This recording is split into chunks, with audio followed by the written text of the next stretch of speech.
Yeah, I can't hide. Y'all can't hide. We can't hide. Y'all can't duck with smoke. Yeah. We did it, y'all. We did it, y'all. Y'all know we did it, y'all.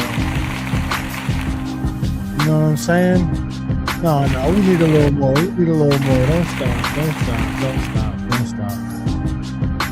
It had to be done, y'all. It had to be done. It really did. That's not what I wanted to do. All right. Yeah. So I bring to y'all an impromptu pod, man. I bring to y'all impromptu pod. I am Romeo. My man Tretch is out on location getting the scoop from the horse's mouth himself. So he's sitting down with Adam. He's sitting down with Bron right now.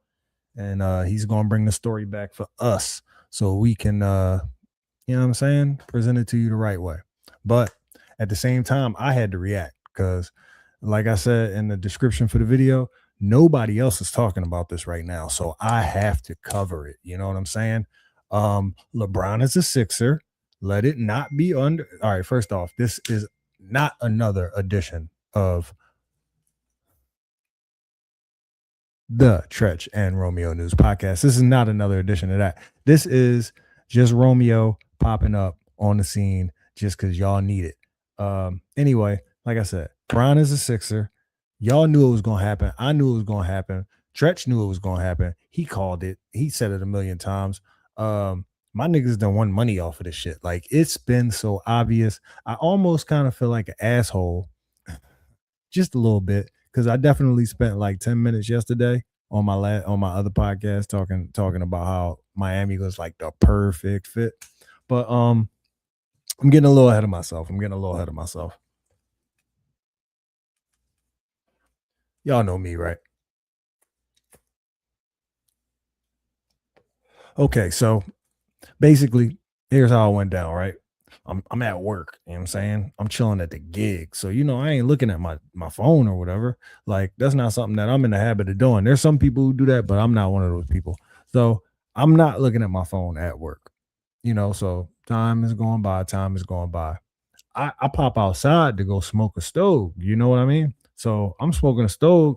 I pull my joint out, pause. Speaking of which, I got a good topic that's gonna be all about that next episode. Can't wait to tell y'all. But I go to smoke a stove, so I pull my joint out. You know what I'm saying?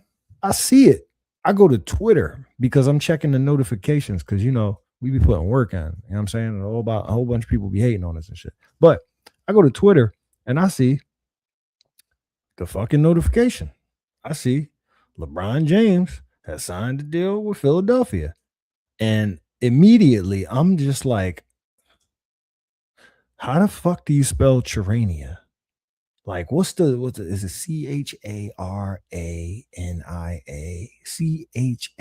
Charania Charania Rania? Is that how it's done? So I'm like double checking and shit. I'm like, that look like it's his name, nigga. So I click it and I see all the the officialness of it, like how many people commenting and sharing it and shit. I'm like, damn, this seems real. So I go to and I'm like, this is how I verify shit. I go to the group text because if it's real, niggas is talking about it. So I go to the group text. First off, I thought to myself, why is Tretch not informing me? Like, if Tretch ain't telling me first, then it ain't happened. So I go to the group text and I see the homies reacting to it and shit. I see a couple of different things that niggas said. And I was like, oh shit. So it's real. Let's see a couple of different things Balls was saying. So when it came down to it, Tretch did not break the news. Sorry, Tretch, but it was my man Deeplo that broke the news in the group chat. So Deeplo broke the news, and then my other homie said, unbelievable. I made $200 off those options.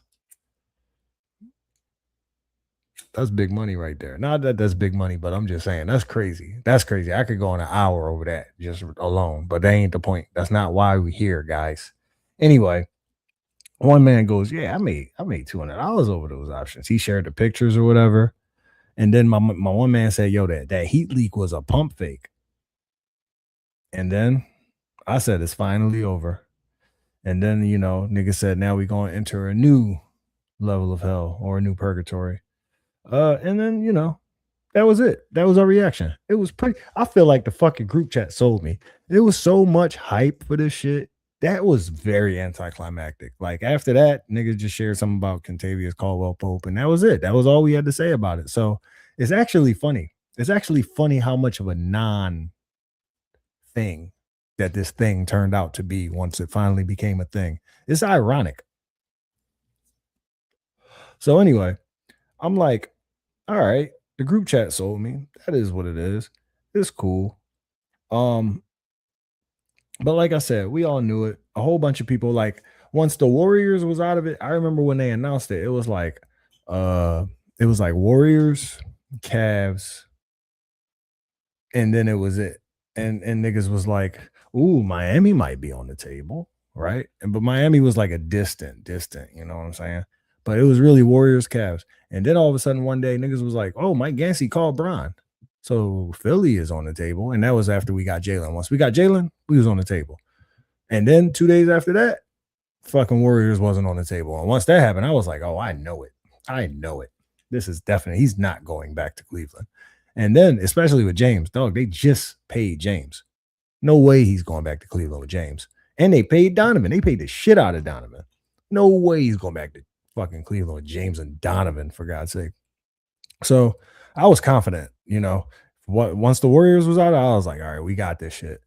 But then Brian Windhorst said some shit about how he had been on the phone with some high level people in other organizations. And I think he reported in like local Cleveland news or some shit and was like, oh, someone that I spoke to who really knows what the fuck they're talking about just told me that Bron signed a deal in a city other than, it's a done deal. He signed a deal in a city other than Cleveland. And I was like, okay, so if it's not Cleveland and it clearly, Warriors fell out of it, they stopped pursuing him. That only left us. And then all of a sudden, Miami started looming. All these Twitter niggas was talking shit. All these Miami people from Twitter and all these Twitter people from Miami, however you were supposed to put that. I don't know what's more real. I don't know what's more fake. Either way, all these niggas was talking shit. And they was like, yeah, Bron coming back. Then there was that weird ass fiasco with the YouTube page of the media department of the Miami Heat where they put that presser up and they went live, but it was no LeBron and there was no presser. Or they had a timer to go live or some shit like that. That was weird. That was the pump fake my homie was talking about. I think that was probably just to influence the Cauchy on some real shit. That was probably just to sway the poly market. If I'm being honest, for real. Hey, look, you know what that sounded like, but don't judge me. Anyway, like I said, I thought after a while, all this Miami shit kept talking, all these Miami people kept talking. It kind of started making sense in my head. I'm like, well, shit, think about it, bro. He already been there, so he got connections. Like he got connections to the point where he probably still got his home. He got his home. That nigga got a home down there. You know what I'm saying? His kids, if you think about it, may have been somewhat a little bit. I don't know. The older ones maybe a little bit raised in there. I don't know, but whatever. You think about the weather, right? Apparently, according to Rich Paul, golfing was a big factor. There's a lot of great golf courses here, but there's also a lot of great golf courses down there. Shit, Augusta National is way closer to fucking Miami than it is to Philly. I'm just saying. What else? There's just a star power. Like, I'm gonna be honest, man. I love Philly. I love Philly games. I love Sixers. I love that bell when it get rung, you know what I'm saying? When the right motherfuckers be ringing that bell. But I'm gonna be honest, man. Sometimes you don't even be knowing who be ringing that bell. Like, if you random motherfuckers out there ringing that bell, you be like, yo, who bull? Okay, he the director of operations over at Penn, the university. It's an Ivy League, and that should be like, oh wow, yeah. We have a definite lack of star power. It's usually just AI and Dr. J that show up every night, and I appreciate them for doing that. But that's all we really got for the most part. You go to Miami though, you got Wheezy at games and shit. You got Fat Joe at a bunch of games. You got Khaled at games. You got all these random other Miami people that are young, so I don't know who they are anymore. But yeah, you got people at games and shit. You got people who represent. I mean, I don't know who the fucking Miami faithful are because I don't watch them niggas, but they got people. You know what I'm saying? Then what else is there? You know what I'm saying? They don't have Bosch. You know, Bosch. They don't have fucking D Wade. We got D Wade. But did you know what they do got? They got Spo and they got Riles, you know? And that was the thing. I was like, well, that's a connection, you know? That's a huge connection. That nigga had a coming of age over there. That nigga won some chips over there. So why wouldn't you want to go and try to see if you could recreate that same magic under that same, you know, if it worked, you know? And like I said, if you don't want to think about Riles, if you don't want to think about Spo, you know what you could think about. You could think about Giannis. You think about Bam, who just beat Kobe's record just not so long ago. You know, a couple of niggas, arguably, who are in the prime of their careers. Yeah, I mean, so I could absolutely see a couple of different reasons why, and then they would be big as shit. They would be like the fucking Monstars, like the OG Monstars from Space Jam. You remember that shit? Nah, you probably don't. But nigga, they would be big as shit. And besides a good bit of 3-point shooting, which I mean that could be supplemented by a whole bunch of role players, 3 and D guys. You can make that happen in different ways. But besides like specifically 3-point shooting, they got a lot of shit, man. It's not like Bam can't play D. It's not like fucking Giannis can't play D. It's not like Bron can't play it. He doesn't, but it's not like he can't, you know? Um, and let me see who else is even on their roster. Fuck it, I got time. I ain't sweating it, so I got some time. Miami Heat roster. I mean, post fucking all these weird ass trades. Okay, so they got Simone Fontecchio. They got Jameer Young. They got Myron Gardner. They got Pell Larson. These niggas, man, I don't know who none of these motherfuckers is. I ain't even gonna cap, bro. All right, let me go with the names that I actually fucking recognize. You got Bam. You got Tim Hardaway Jr. You got Davion Mitchell. You got Bobby Portis. You got Giannis. You got Andrew Wiggins. Yeah, no, that's not a team, really. No, them niggas need help. Them niggas need a lot of help. Brown would have still went over there and had work to do. I ain't even gonna lie, bro. If I was him looking at this fucking roster, I definitely would have been like, nah, y'all need like 3 or 4 more fucking pieces on some real shit. Like for real. Yeah. I can't see it. I can't see it. Look, I made the argument last night on the other podcast, but for real, nah, I can't see it. I can't see it. Anyway, he's fucking here. So what does that mean for us, nigga? What does that mean for the Sixers? What does that mean for VJ? Well, I imagine VJ will get some veteran leadership in the locker room. He'll be able to thrive under a system that doesn't require him to, I guess, be under the gun so much, right? Like, I feel like he gained a certain amount of consistency being a catch and shooter. I feel like when we forced him to try to make too many, damn, that was too much. That was dramatic. I feel like when we forced him to try to make too many decisions and have the ball, like when we put too much usage on him, we got to see the rookie in him. We got to see how much development he really needed. So I feel like this next season with LeBron around, I feel like he's not going to be in those positions so often, especially under high stakes situations. So he'll most likely be fed. You know what I mean? He'll get fed the ball.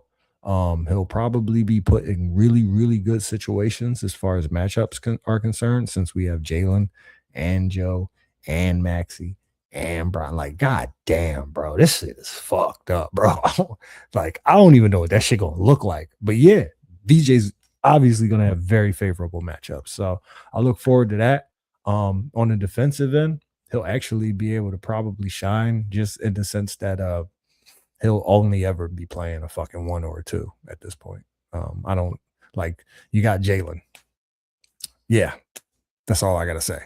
So yeah, things will be good. Things will be very good for VJ, I think. And then obviously it can't be understated the fact that, just being able to say you did that or being that'll give a nigga a certain confidence just going forward, like in his career. He got to see the ceiling. He got to see the ceiling early on.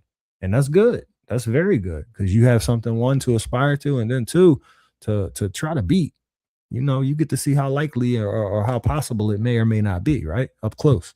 So yeah, shout out. I absolutely think that VJ is gonna gain something here. One thing I was concerned about though was like his minutes, or like I said, his usage. I felt like there was a possibility that it might stunt his development for him to have a whole bunch less usage. But nah, I don't think it really will. I think what it'll be is, like I said, it'll be in favorable conditions. I think he'll be spared the or the less favorable conditions. Like they're not just gonna have him out there on no island ice on niggas up because that's not really, that's not necessary at this point, and that's not necessarily his game. So I'm happy about that. I don't want to force that nigga to be too big too fast. I want him to grow at a really, really comfortable rate. Just like Maxi, right? Fucking exponential. All right, now to Maxi. What does this shit mean for Maxi? Oh my God. All right. So off ball Maxi is probably arguably better than on ball Maxi. I am not should have maybe I guess I could get into it. Um Tyrese Maxey.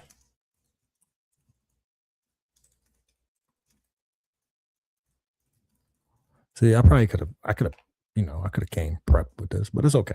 The internet is awesome. Okay, so 25, 26 NBA season, Tyrese Maxey has shown on-court impact with his shooting efficiency, improving significantly. Um, okay. Oh man. They're not giving me no advanced stats. Yo, fuck that. I guess I do have to be prepared next time. Okay, well, basically, all I was gonna say was,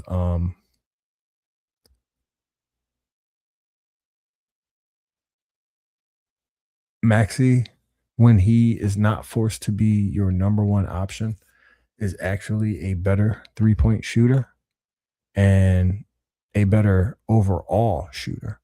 So, I mean, not to say that he's not good in that role, but just more so to say, I think he'll be able to take a little bit of a rest. His fucking usage over the last 2 or 3 years has been just out of control under Nick Nurse. And I mean, it's been necessary. We haven't had fucking much to depend on. But at the same time, like I ain't trying to burn this kid out. Like he's great at what he does, and I want him to be great at that shit for a really, really long time. So I really want him to be able to one, not play 45 minutes a game. That would be amazing. And then two, when he is on the floor, it would be nice if this nigga could be, do the little Steph thing a little bit, maybe come off a couple screens and shit, maybe fight his way through and get an open shot every once in a while, not necessarily have to ISO niggas up and make these fucking impossible ass teardrop floaters. And like I feel like this season, all I did was watch Maxi make impossible shots. And it's ridiculous that he fucking averaged like 28, 29 on that. But like, dude, I don't want to do that. Like, it's amazing, but I don't want to live and die by that. I don't want to live and die by this nigga fucking making some crazy ass difficult shot that's got no likelihood of going in, but it's gonna go in because he's fucking magical Maxi. And that's cool. I love that. I love seeing it for the show. Cool, but for the chip, nah, nah. We need to get a little bit less of that. We need to have Maxi. Goddamn, I'm sorry, guys. We need to have Maxi chilling in the corner. We need to have Maxi fucking bringing the ball down court and getting rid of it so that he can go get open somewhere. That's what we need Maxi doing on some real shit. So I look forward to what this can bring for Maxi. Now let's move on to no, it's funny because I was working my way up the list, but I honestly don't know who the biggest fucking X factor is. I don't know who the biggest fucking X factor is. Now I know Joe Joe struggles to play off ball. Every time he gets on the court, he is just a motherfucking oh God, he's a fucking black hole.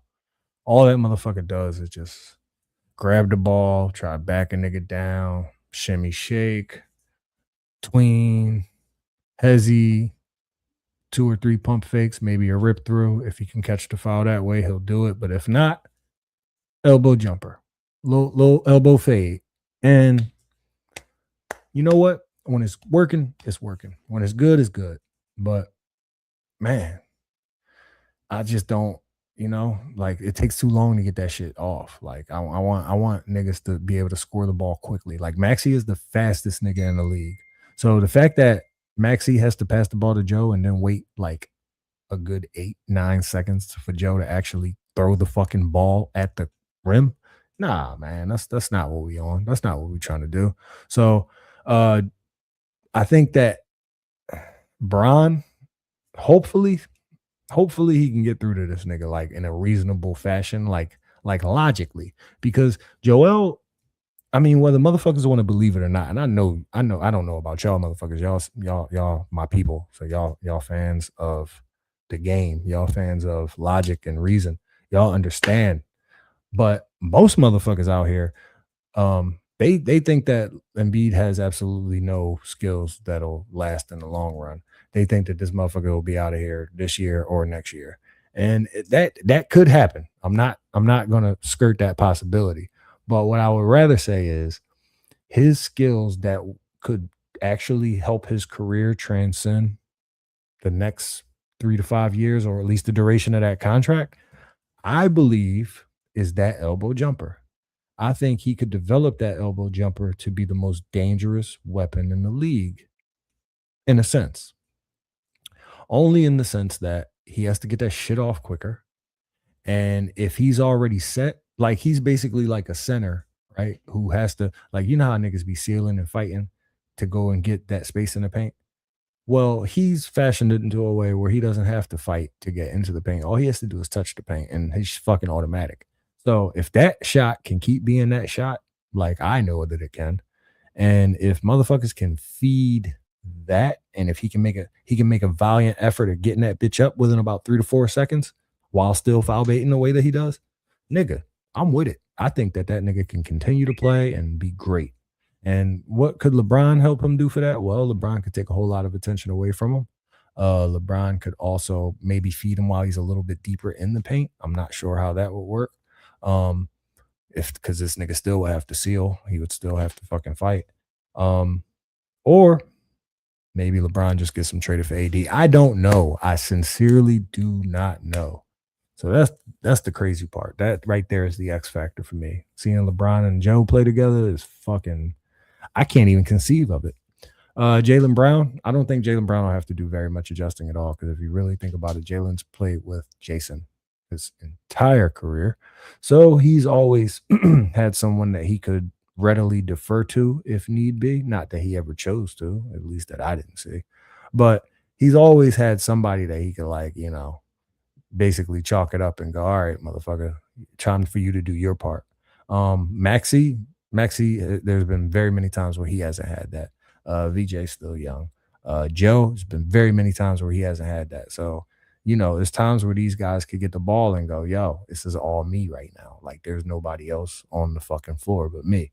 And I love that about them, but I also don't think that that's winning basketball. I think ever since, I'd probably say like 2021, we just been ISO ball, man. It was like James, fucking Joel, and Tyrese, right? And then you give Toby the fucking ball, and now this nigga won't put the ball on the floor, and you're like, oh God, what's going on here? So yeah, I want to get away from that. And I think LeBron, he promotes ball movement. He's just a good visionary guy. I also want to hopefully see a situation where we got about maybe 2 or 3 passes before a nigga throws the ball the fuck up. That would be good too. Hopefully LeBron promotes that kind of thing. I think his overall court vision and his overall basketball IQ would just, we'll have to wait and see, right? Like, but I think James, when he was here, James did a hell of a lot for us. It was huge, actually. I think that it was tangible and noticeable, the things that James did to improve Maxi's game, to unlock Embiid. He even unlocked motherfuckers like, Matisse Thybulle, got rest his soul. He was even catching a lob or two. So yeah, I think LeBron is, almost even better. of a passer and almost even better of an offensive threat, so that you have to respect his movement and his passing. So um Jalen Jalen shouldn't have any issues. This should be fucking just a regular old thing for Jalen. Um Now, I mean, what negative things could possibly be, you know, brought about by LeBron choosing Philly? What bad things could possibly be brought about by LeBron choosing Philly? Yeah, but before we get into that, before we get into that, we're gonna take a little break, have an intermission.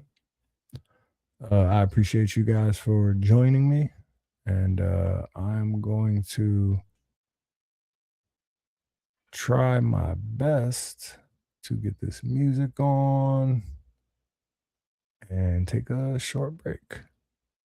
We'll be right back.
Yo, thank you so much for showing me you love me by sticking around. Um, I appreciate y'all. I had to regroup just a little bit, get my shit together. But let me get y'all this little ad read real quick. Yo, yo, yo. You know what today is? Today is the day the king himself packed his bags, left Hollywood, and pulled up to Philly like it's nothing. That's right. LeBron James is a Sixer. And you know what else? Just like LeBron James is undefeated in this city, TRN podcast, baby. That's right. While LeBron's out here chasing ring number 5, we out here chasing something even rarer. Your attention for an hour or 2 or 3 without any skipping ahead. This episode is brought to you by nobody because we don't have sponsors. But if we did, honestly, it would be LeBron. So this episode is not brought to you by LeBron, but it should be, and one day it will be. So sit back, crack open whatever is in your refrigerator, and listen to me talk about the 41-year-old GOAT. Yeah, I probably should have reviewed that shit before I fucking read it. That shit was ass. That shit was so ass. I don't even know why the fuck I did that shit. Anyway, we was about to talk about the negative or the drawbacks from having LeBron come here.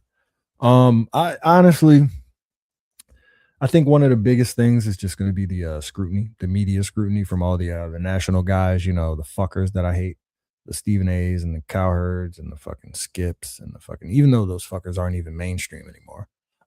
Any of those guys, like honestly, I don't even want to hear Nick Wright talk about fucking LeBron being in Philly, and he's a huge ass fan, so all he's gonna do is fucking glaze all day. But to be honest, I don't want to hear it. I love when other people talk about my Sixers. I love it when all these national guys talk about my Sixers, but that's when the Sixers give them a reason to talk about them.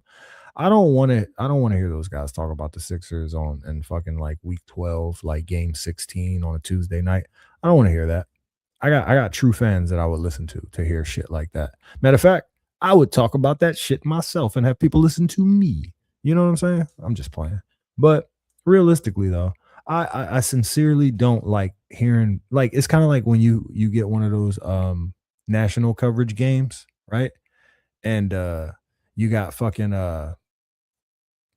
what's her ugly face called? Oh fuck, I can't remember her name. Hold on, I gotta plug the charger in.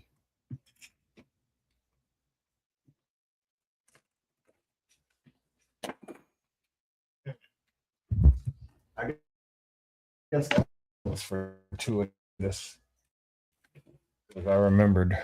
Anyway, so you got like Doris Burke, right?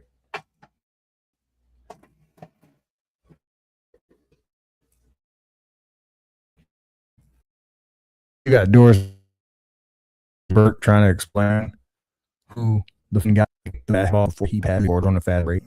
I don't know if that was Justin Edwards. So she just says he, right? And it's so obvious and it's so ugly. And it's like, damn, fuckers, do your research. You make millions. Jesus.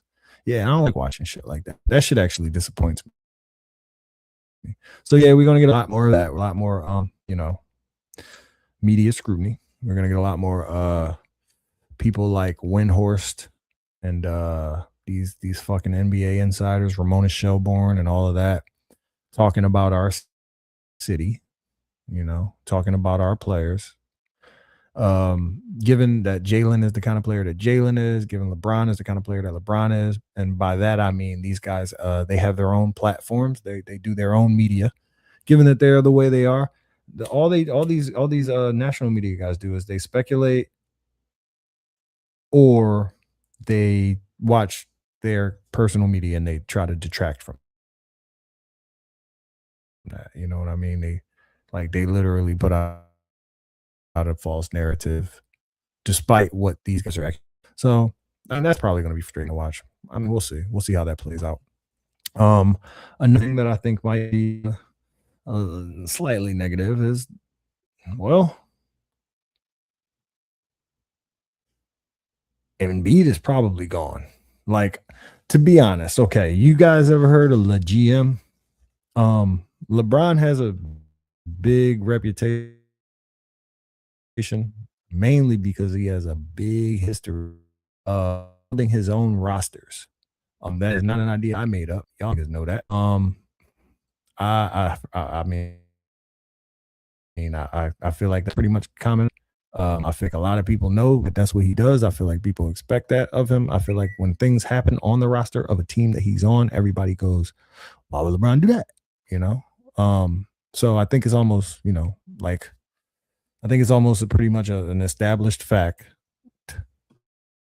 that LeBron tampers with his rosters. Do we want that? Is that something we're looking forward to?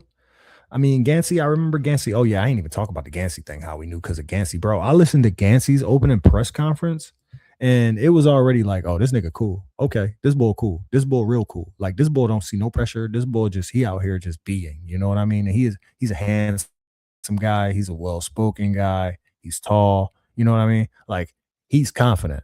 He was just talking. There was one point on that bitch when somebody, "Hey, you fuck with Bron or something like that. I remember somebody asked him a question and he answered, Mac, I don't know. It was like, oh, you were number two, or oh, Mike Gansey, you were number two, Mr. Basketball in Cleveland or in the state of Ohio, only to number one, who was LeBron. And then didn't you play with him and shit? It was like, yeah, I did actually play with him, and I also work with him on the cast, that type of shit. And it's like they're like, tell us about it. And he's like, well, Bron is a funny guy, and like the way that he talked about him, I could tell that nigga was super familiar, super familiar. So I was like, all right, word, that nigga know him. That's his homie. They cool. They not even just work guys. They cool. He probably hits them up on a regular basis, like people in your life where it's like I don't talk to him every time, but I wish I could. And when I do, it feel like I do every time. So yeah, I felt like Mike Gansey had that connection with Bron. He definitely led GM. I don't because of Gansey, I actually have more confidence that Bron will not abuse his influence when it comes to roster building. Now, does that mean Joel won't get traded? I don't fucking know. I don't think that that'll change anything. I really have to just kind of go by the reports that say LeBron really wants to play with AD. LeBron absolutely wants to play with AD. So if LeBron absolutely wants to play with AD, I mean, shit. What else do we have? We just got to give up for him. And it is what it is. I'm not going to tell you that I don't believe it, and I'm not going to tell you that I don't support it. I heard it. We'll see how that shit plays out. Do I have any particular feelings about? I mean, we talked about this. Would I take Embiid for AD, knowing that LeBron is already here? Or sorry, other way around. Would I take an AD for Embiid, knowing that Bron's already here? Yes, yes. And I know that sounds cruel, and it sounds like disloyal, and all the bad things. Like I love Embiid. Like Embiid is definitely in like my top three of my entire lifetime as far as how I like watching basketball be played. He's amazing, but he's injury prone. He's over the hill. He doesn't play enough games. He doesn't play defense anymore, and he doesn't rebound anymore. And that's just the facts. It's unfortunate. I wish it weren't so. Nevertheless, tis, tis. So yeah, if he happens to have to get out of here, trucked on out of the city because LeBron is here, I won't feel no feelings about it. I'll root for him in whatever city he plays for. Um, yeah, and like that doesn't change how I feel about him. It's just how I'm gonna feel about any fucking player, honestly. Because the team is what matters to me most. If the jersey that the player has changes, then that's where my sentiment goes. Great individuals wearing them, John, but. And would I like to see Embiid retire a Sixer? Yes. Would I like to see Embiid retire a Sixer more than I would like to see a championship? No. Would I like to see Embiid retire a six or more than that's actually a good question. That's actually a good question. Shit. Would I trade Embiid to get to the past the second round? Ah, that's a good question. I might have to workshop that to the nigga that I talk to every day. Hmm. Damn, Church, what you think? Would you trade Embiid to get past the second round? Fuck. I don't think I would, honestly. That's me. Like, I haven't put too much thought into it. Y'all just saw me real time react. I'm not sure that I would. It's crazy how closed my eyes look when I ain't got my damn glasses on. Yeah, yeah. I'm gonna go ahead and lock that answer in. That's my final answer, Reach. I don't think that I would trade Joel Embiid just to get to the third round of the playoffs. I think I would rather have him retire Sixer. I would rather have him be, our guy, showing up to games when he feels like it. Just kind of go out a hero that belongs to us. I would rather have all of that than to just make it to the fucking third round of the playoffs. Yeah, I'm gonna lock that answer in. I'm gonna lock that answer in. So yeah, I don't know Joel's fate. I do have my hopes. I hope that he and led GM get along very well, and I hope that somehow LeBron teaches him how to extend his career in some way. I think that that is on the table. LeBron is one of those guys that we know as one of the healthiest fucks that you've ever laid eyes on. He invests $1 million in his body allegedly that I've been hearing my whole life. So apparently, and I mean, he's fucking older than me and he looks great and he obviously functions. So yeah, I mean, is it off the table that he could teach Embiid how to do the same thing? Embiid is like fucking 10 years younger than him. So I hope that he could get a fresh pair of knees on Embiid, like on some real shit, like mind over matter type shit. Like, you know what I'm saying? Like, yo, dog, it don't hurt that much. You know what I mean? Like, think about it. You making $30 million in fucking not even a full year, a half a year, motherfucker. It don't hurt that much, right? Like reason with yourself, nigga. Is it, did you get the legacy you want? Like, think about your kid, bro. Are you going to be the person that you, I don't know. I'm just coming up with shit. Anyway. Um, yeah, Embiid's probably gone. I hope not, though. I sincerely hope not. It's a lot of other randos who just always hated Bron, and now we're gonna get those guys hating us. And you know what? Honestly, I'm ready for that. I could put that back in the positive section because on you fuckers, if like on, I'm sorry, I'm getting ahead of myself. I'm not used to just being me. I'm not used to just being alone and me on this motherfucker. But if any one of you motherfuckers wants to smoke with my new motherfucking point guard, y'all niggas can suck a dick. However, I will say this. Y'all already know niggas don't like us, and y'all already know we don't give a fuck.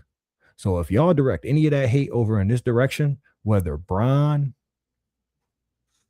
infused or non-Bron infused, we ready for it anyway. We was already loaded and locked. You dig me? You figure deal me? So yeah, bring all that over to Philly because we want that. Like, you know what beef is? We call it a cheesesteak. So yeah, bring that beef over here, bro. We want that. We want all that. You know what smoke is?